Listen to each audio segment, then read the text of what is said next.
नमस्कार दोस्तों, मैं हूं नवल किशोर और मैं आज आपको पतले लेंस के लिए अपवर्तन का सूत्र बताऊंगा, यानी कि लेंस मेकर का सूत्र बताऊंगा। तो कृपया आप हमारे चैनल को सब्सक्राइब करें, ज़्यादा से ज़्यादा शेयर करें, लाइक करें और कमेंट भी करें।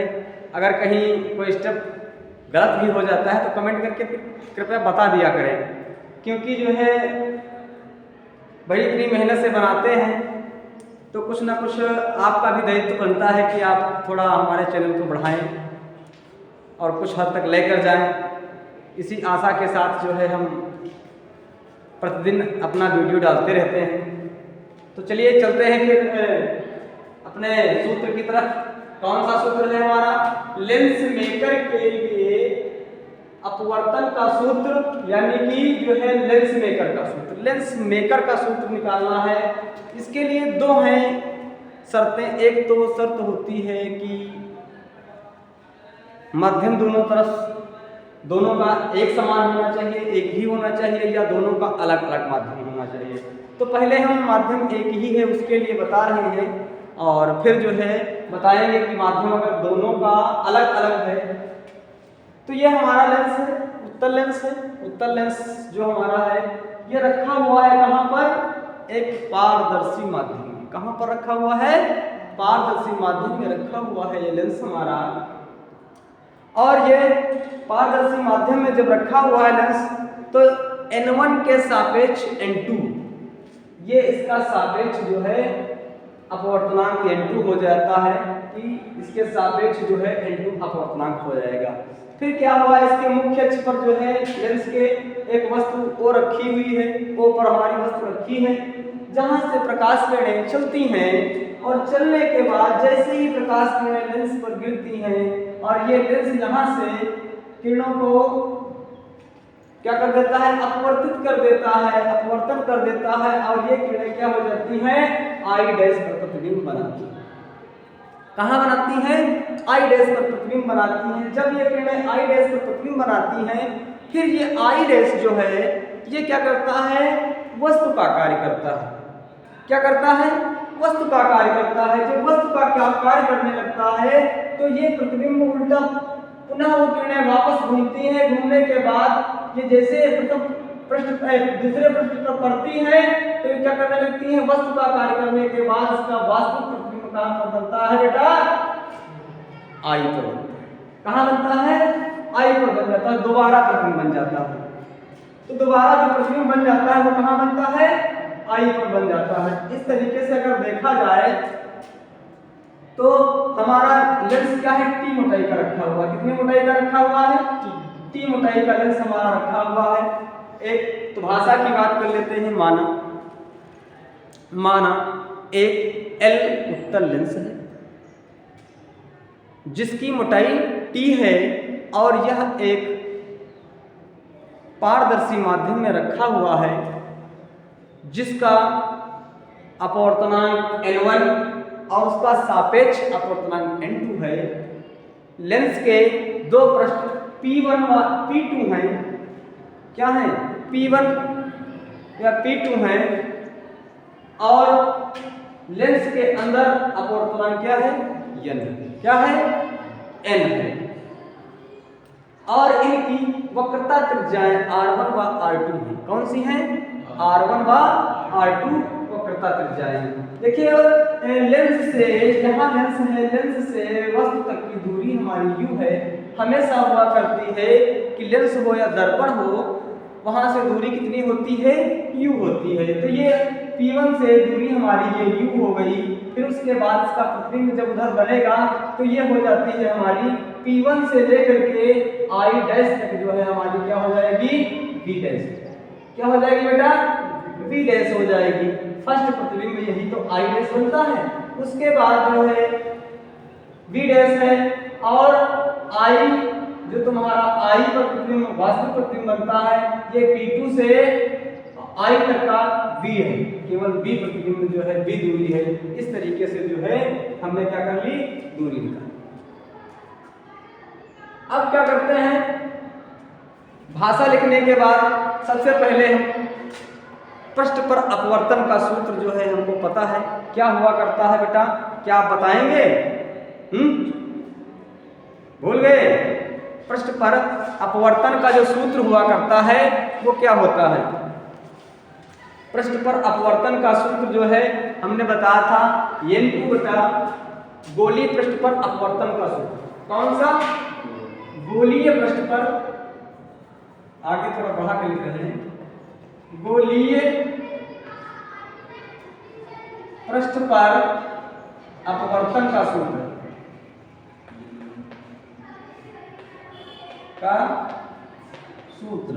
देखिए बेटा क्या होता है हमको, अपवर्तन का सूत्र होता था कि n2 बटा b प्लस या माइनस था, यहाँ पर क्या हुआ करता था? माइनस हुआ करता था। शाबाश। n1 बटा u1 u बराबर n2 माइनस n1 बटा r। यही तो हुआ करता था, यही तो हुआ करता था हमारा सूत्र। हमने बताया था अवतल पृष्ठ पर अपवर्तन का सूत्र और उत्तल पृष्ठ पर अपवर्तन का सूत्र, तो यही तो सूत्र था हमारा। फिर उसके बाद हमने क्या किया था? n1 से भाग किया था, हैं? जब n1 से भाग किया था तो क्या आया था? n/b और ये 1/u, यही तो आया था। n-1/r, यही तो आया था, यही तो हमने निकाला था। तो अब क्या होता है कि हमने यहाँ पर जो है मान रख दिया n2 बटा n1, क्या हो जाएगा?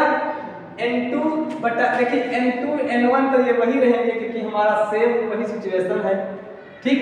तो क्या हो जाएगा? n2 बटा b जो था हमारा प्रतिबिंब था, क्या था? प्रतिबिंब। तो प्रतिबिंब हमारा कहाँ पर बन रहा है? I पर। और जब I पर प्रतिबिंब बनेगा तो बेटा कौन सी दूरी है? देखिए यहाँ से यहाँ तक का b डैश कितनी है? b डैश दूरी है, तो ये हो जाएगी b डैश माइनस n1 बटा u तो ये वस्तु की दूरी है ना। फिर उसके बाद बराबर n2 माइनस n1 बटा r1, ठीक। ये हमने समीकरण 1 मान लिया। अगर लिखना चाहें तो हम लिख सकते हैं कि प्रथम गोलीय पृष्ठ के लिए, किसके? प्रथम गोलीय पृष्ठ के लिए। अगर चाहो तो लिख सकते हो प्रथम गोलीय पृष्ठ के लिए। किसके लिए? प्रथम गोलीय पृष्ठ के लिए, पृष्ठ के लिए, प्रथम गोलीय पृष्ठ के लिए क्या हुआ? प्रथम गोलीय पृष्ठ के लिए जो है ये लिख सकते हैं। अब जो है बात करते हैं दूसरे गोलीय पृष्ठ के लिए। तो जब द्वितीय गोलीय पृष्ठ के लिए हम बात करेंगे तो क्या बताया? अभी हमने बताया कि ये वस्तु का कार्य करेगा, आई डैश किसका कार्य करेगा? वस्तु का। और प्रतिबिंब कहाँ बनेगा भैया? आई पर। कहाँ बनेगा? आई पर। तो क्या होता है द्वितीय गोलीय पृष्ठ के लिए? द्वितीय गोलीय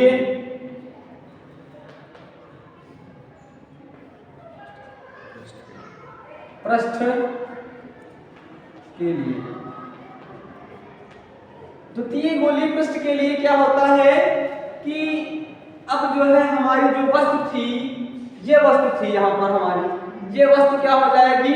वस्तु किसके बराबर हो जाएगी कि हमारे पास क्योंकि हिंदी लिखने के लिए समय नहीं है और दूसरी बात जो है वीडियो काफ़ी लंबे हो जाते हैं और यहाँ पर लिखने के बाद स्पेस नहीं बचेगा, तो हम केवल बता रहे हैं, आप लिख लीजिए।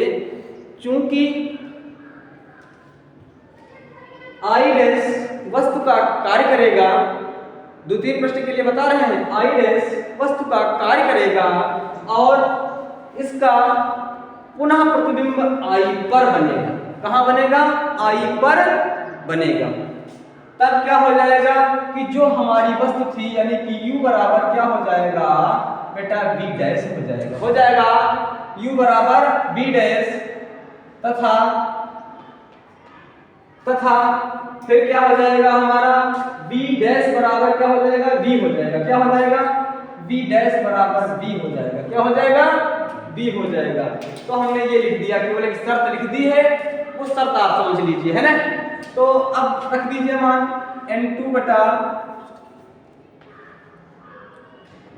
अब देखिए एक और सिस्टम इसमें लागू हो रहा है, क्योंकि जो है हमारा क्या था n1 माध्यम, क्या था n1, द्वितीय माध्यम क्या था हमारा n1, तो ये माध्यम यहाँ n2 हो जाएगा वस्तु की जगह पर, और ये कहाँ पर हो जाएगा प्रतिबिंब की जगह पर, कहाँ पर हो जाएगा प्रतिबिंब की जगह पर, माने n1 और n2 भी फेर बदल हो जाएंगे, क्या हो जाएंगे n1 और n2 का भी फेर बदल हो जाएगा, यानी कि n1 बराबर हमारा हो जाएगा n2 और n2 बराबर क्या हो जाएगा n1, बस इतना देखना है हमको। तो क्या हो जाएगा, देखिए n2 है यहाँ पर, क्या लिखते हैं बेटा, बोलो बोलो, n1 लिखते हैं, n1 बटा b डैश है यहाँ पर, क्या लिखते हैं b डैश की जगह पर v लिखते हैं, b माइनस n1 है यहाँ पर, क्या लिखते हैं n2 लिखते हैं, फिर उसके बाद u है, u की जगह पर क्या लिखते हैं हम v डैश, क्या लिखते हैं v डैश बराबर n2 है, क्या लिखते हैं n1, क्या लिखते हैं n2, और फिर r1 क्या हो जाएगा बेटा r2। द्वितीय प्रश्न समीकरण 2 मान लिया हमने, अब क्या करेंगे समीकरण 1 और समीकरण 2 को जोड़ देंगे, क्या कर देंगे समीकरण 1 और समीकरण 2 को हम जब जोड़ देंगे तो हमारा नया समीकरण प्राप्त हो जाएगा। तो हम क्या करते हैं समीकरण 1 व 2 जोड़ने पर, अब हम जोड़ देंगे तो क्या हो जाएगा, देखिए n2 बटा b डैश माइनस n1 बटा u बराबर n2 बटा n1 बटा r1, और उसके बाद n1 बटा b माइनस n2 बटा b डैश बराबर n1 माइनस n2 बटा r1 r2। अब क्या हो जाएगा, जैसे ही हम जोड़ेंगे इसको तो यहाँ प्लस का चिन्ह हो जाएगा, यहाँ भी प्लस का चिन्ह, यहाँ भी प्लस का चिन्ह हो जाएगा। देखिए n1 बटा b और क्या है n2 बटा b डैश, n2 बटा b डैश एक प्लस का है, ये माइनस का है, तो ये कट जाएंगे, तो ये कट जाएंगे दोनों, ठीक। क्या बचेगा हमारा n1 बटा b और n1 बटा u, तो क्या हो जाएगा n1 बटा b माइनस n1 बटा u बराबर, देखिए क्या होता है, इसको लिख लेते हैं n2 माइनस n1 बटा r1, और प्लस लिखेंगे हम n1 माइनस n2 बटा r2। देखिए जब हम माइनस कॉमन ले लेंगे यहाँ पर तो ये माइनस का हो जाएगा, ये प्लस का हो जाएगा, जब माइनस कॉमन ले लेंगे, ठीक। तो तब तक कि हम ऐसे लिख रहे हैं इसको, ये हो जाएगा हमारा, जोड़ने पर आया है, लिख दीजिए जोड़ने पर। अब हम क्या कर लेते हैं भाई, थोड़ा स्टेप आगे बढ़ा रहे हैं, तो ये क्या n1 और n1 कॉमन मिल जाएगा बेटा, n1 और n1 दोनों में कॉमन मिलेगा। तो देखिए क्या किया हमने, n1 कॉमन ले लिया, 1 अपान b हो गया माइनस 1 अपान u हुआ बराबर, इसमें भी कॉमन ले लेंगे, क्या करेंगे हम माइनस कॉमन ले लेंगे, तो क्या हो जाएगा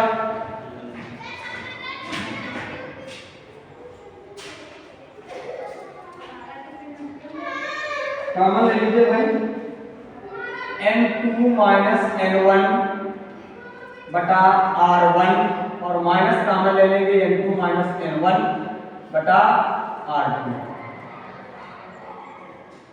देखिए इसलिए हमने कॉमन ले लिया कि अगर यहाँ पर हम कॉमन ले लेते हैं तो ये माइनस का है, ये प्लस का हो जाएगा, ये प्लस का है, ये का हो जाएगा, तो सेम सिचुएशन यही बन जाएगी ना। अब जब ये सिचुएशन सेम बन जाएगी तो हम क्या कर सकते हैं, कॉमन ले सकते हैं, क्या कर सकते हैं, अब दोनों हम कॉमन ले सकते हैं, तो ले लीजिए कॉमन, n1 ब्रैकेट में 1 अपान b माइनस 1 अपान u बराबर n2 माइनस n1, ये हमने कॉमन ले लिया, तो हमारा बचेगा क्या 1/r1 माइनस 1/r2 ये बच जाएगा भाई, है ना। 1/r1 माइनस 1/r2, इस n1 को हम इसके बटे में भेज देते हैं, है ना। तो क्या हो जाएगा 1/b माइनस 1/u बराबर n2/n1 माइनस n1/n1 और उसके बाद 1/r1 माइनस 1/r2। तो क्या हो जाएगा ये n1 कैंसिल हो जाएगा, क्या n2/n1 किसके बराबर होता है, n के कितने किसके बराबर होता है, n के। तो 1/b माइनस 1/u बराबर क्या हो जाएगा n हो जाएगा, ये माइनस 1 हो जाएगा और ये हमारा पहले से ही क्या हो जाएगा 1/r1 माइनस 1/r2 ये हो जाएगा हमारा। अब हम 1/b माइनस 1/u बराबर किसके लेंस का सूत्र होता है लेंस का सूत्र की नहीं, f बराबर हमको पता है, f बराबर 1/f बराबर क्या होता है 1/b माइनस 1/u, यही तो होता है 1/b माइनस 1/u, यही तो होता है सूत्र में, है 1/b माइनस 1/u यही तो होता है भाई। तो इसकी जगह पर हम क्या लिख दें, अरे भाई इसकी जगह पर 1/b माइनस 1/u की जगह पर 1/f लिख दें। तो यहाँ पर लिख दिया हमने 1/f बराबर n माइनस 1 और ब्रैकेट में ये हो गया हमारा 1/r1 माइनस 1/r2, ये हमारा प्रूफ हो गया, ये हमारा प्रूफ सिद्ध होगा। इस तरीके से हम क्या कर लेते हैं, प्रूफ को सिद्ध कर लेते हैं। तो फिर मिलते हैं अगले वीडियो में आपको, और कृपया हमारे चैनल को भाई सब्सक्राइब जरूर करें और ज़्यादा से ज़्यादा शेयर करें।